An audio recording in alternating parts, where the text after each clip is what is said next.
So I probably should figure out how to do a different video, but this is what I'm going to do for now. So I started sharing this on my Instagram story, and the more I thought about it, the more that I wanted to actually share it in detail. So I've been on this journey of truly finding out who I am and how I can embrace being this person more.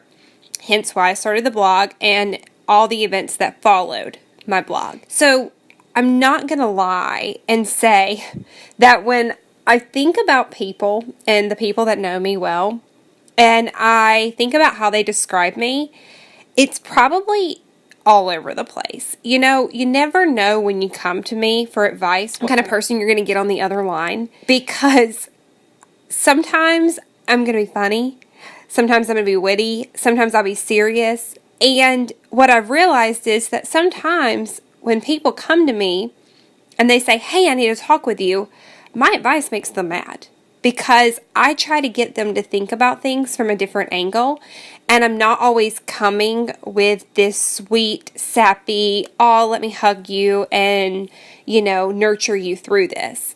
And I realize some people don't really like that.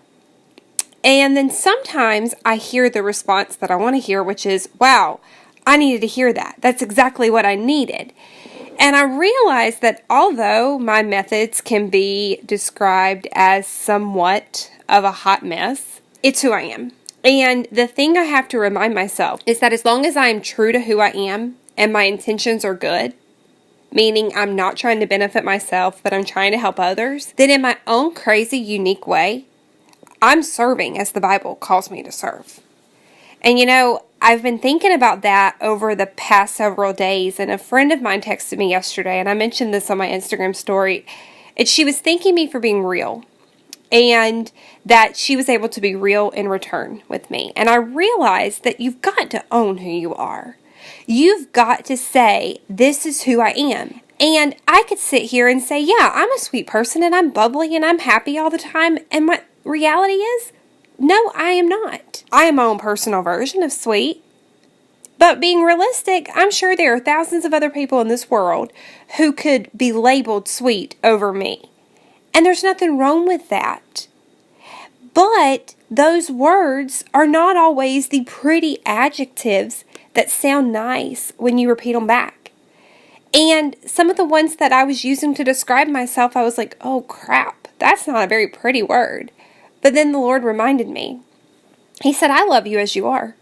And you have to be honest with who you are. And that if you really think about it, no, that characteristic may not be pretty just as a word. When that word describes you, it's pretty because you add context to it.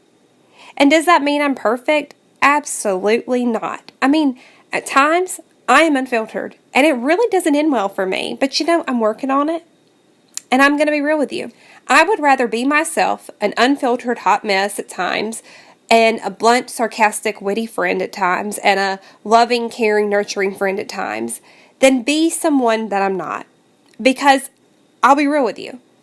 I've been fooled plenty of times by someone who says they are the sweetest person in the world, and they seem like it. And then you get to know them and you're like, and that doesn't mean that those people are bad. It doesn't mean that they're all out to harm you. It just means we live in a broken world. And that we can go into things with the best intentions, and we can be misunderstood, and we can end up at rock bottom. We can still be a good person. But if we really lean into God and we realize that we serve a mighty God, a God who can take those moments and He can strengthen our hand and He can teach us skills in the middle of the storm that allows us to be better equipped for our calling, that is what we hold on to.